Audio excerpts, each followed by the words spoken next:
SDBXW of 23 years just tried to kill herself last night. The punches just keep on coming and coming. I've been sitting in this chair for a long period of time. I wasn't sure where I should place this, but I figured this sub would be appropriate for the situation. So if you're looking for some background, have a look at my previous posts. If it helps, my previous 2 posts are accessible under my user profile. I'm not sure how linking to other subs works here, but my previous 2 posts are visible under my user profile. The short version is that I discovered that my 23-year-old wife, 45 female, was having an affair with a 27-year-old coworker while I was away on business. We have 2 sons, who are 22 and 17 years old, respectively. I planned a plan to completely destabilize her life by tricking her into thinking that I was having an affair of my own. In the meanwhile, I was accumulating evidence of her infidelity, preparing divorce papers, and planning my escape route. I kept the deception running for about 2 months, slowly moving my personal belongings from our home to a new apartment, getting a new phone and number, separating my half of our shared income from our joint account, etc. My goal was to gather all of the evidence of her affair that I had gathered, print it all out from beginning to end, file it all into 14 binders, package 11 of them in gift wrap, and mail it all out to the most important people in her life, as well as her HR department, with an ETA of 12/22-12/24/20. I completed this task on December 16, 2020. During her nap time on Christmas Eve night, I took one of the other 3 binders and repeated the process, except this time I taped the divorce notice to the inside cover and left it on my side of the bed, which, by the way, she had her lover in on a number of occasions, along with my old phone and my lawyer's business card, and shadow ghosted her. During the next 4 days, her life came crashing down around her. Her relatives practically exiled her from the household. Her friends, those who weren't aware of the affair, rejected her, and my own mother reprimanded her, calling her the most caustic and terrible adjectives you could think of to describe her. Her and her partner were both placed on administrative leave before being terminated from their employment. It was last week that we went to court for our divorce hearing, and we agreed on a formal separation that would lead to an uncontested divorce, with a few requirements for transitional income since she is now unemployed. According to the agreement, I'm responsible for paying the electricity bill, which is $653 per month, until either she obtains gainful employment or until 1 year after the divorce is finalized, which is expected to occur in 3 months. It is still her property, her car, and her half of the joint assets that she maintains possession of. I keep half of the assets, which include my automobiles, car, motorcycle, and boat, as well as my vacation home, cabin in the Poconos. After the hearing, we had one more encounter in which she sought to defend her infidelity and pleaded with me to give her a second chance after the divorce was finalized. Of course, I said no, said a few choice words to her, and then walked away from her for the remainder of my life. This leads us to the previous night. Because only my closest friends, 2 boys, my elder sister, and my mother know my new contact information, and I've totally banned my SDBXW on all social media platforms. She has had no way of contacting me since I left her on Christmas Eve, but some of our shared acquaintances do.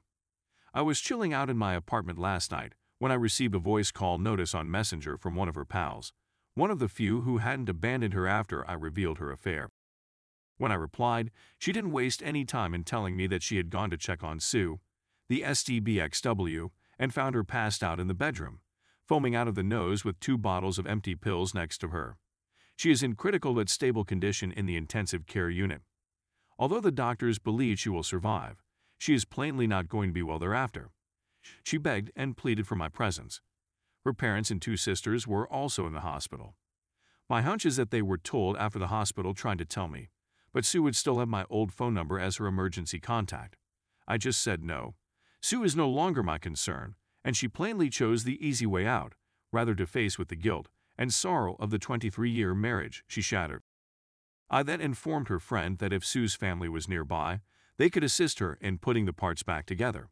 But as far as Sue and I are concerned, there is no Sue and I in war. I then hung up the phone. I've had a few hours to think about it, and my son phoned this morning to ask if I knew. Yes, I informed him, but I also told them that if they want to be there for their mother and support her, I would not hold it against them or criticize them for it. After all, she is their mother, but I've washed my hands of her and don't give about what she does for or to herself anymore.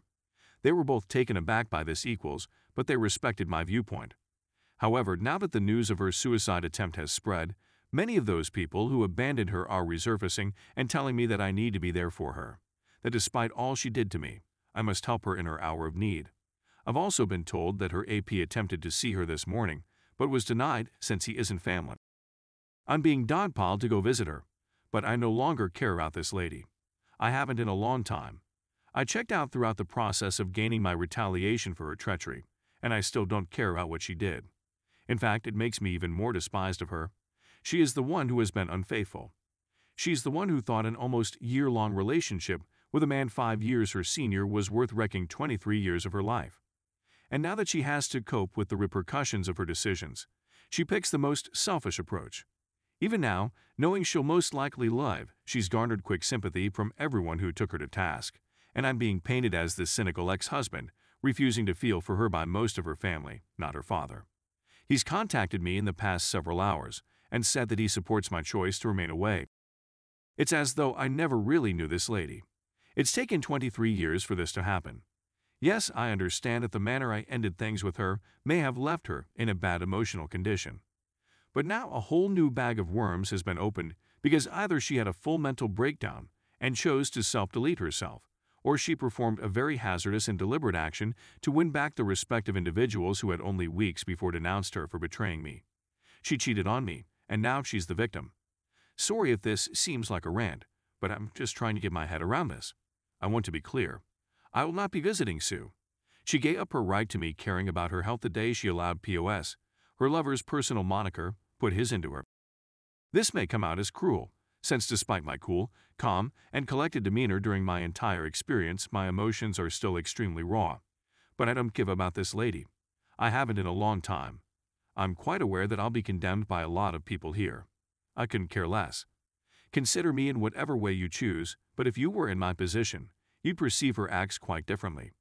Some of you are going to go up my post history and read about what I did to her, and you'll come to believe that her suicide attempt was my fault, that I tormented her for months, tricking her into believing I was cheating on her while she deliberately cheated on me, then destroyed her socially and professionally as a consequence, was the spark for her collapse. Perhaps it was. Perhaps I'm a ruthless sociopath. However, as Arthur Fleck famously said, you get what you deserve. I gave her half of my life and tried all I could to be the finest spouse she could possibly have. By her own admission, I had no influence on her choice to leave our marriage. For her, she did it. Her self-centeredness has no boundaries, and I'm relieved to be free of her. If it makes me the bad person since I'm not going to see her and don't intend to engage with her again, so be it. I stand firm in my beliefs. She took the decision to turn on me. She chose to prioritize her wants above the demands of our marriage. So now it's up to me to prioritize myself above anything else. I don't mind if she rots in the deepest pit of hell. Allow everyone else to assist her in repairing herself. My commitment to care for her well-being stopped the day we signed the divorce papers. I just wanted to get this off my chest. If you're going to pass judgment on me for feeling the way I do, reserve it for later. As I previously said, even after 23 years and 2 children, I never really knew this lady. I have no compassion for her and will never have any. Allow her to decay. Quick update.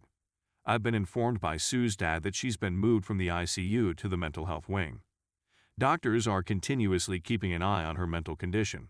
She's alert and intelligent again, but clearly drowsy. Her father informed me that when she inquired whether I was coming to visit her, he answered no, and she shut down. He graciously said that any additional news he would provide only if I question, as he realizes the state of mind I'm in. I've also arranged therapy on the 17th.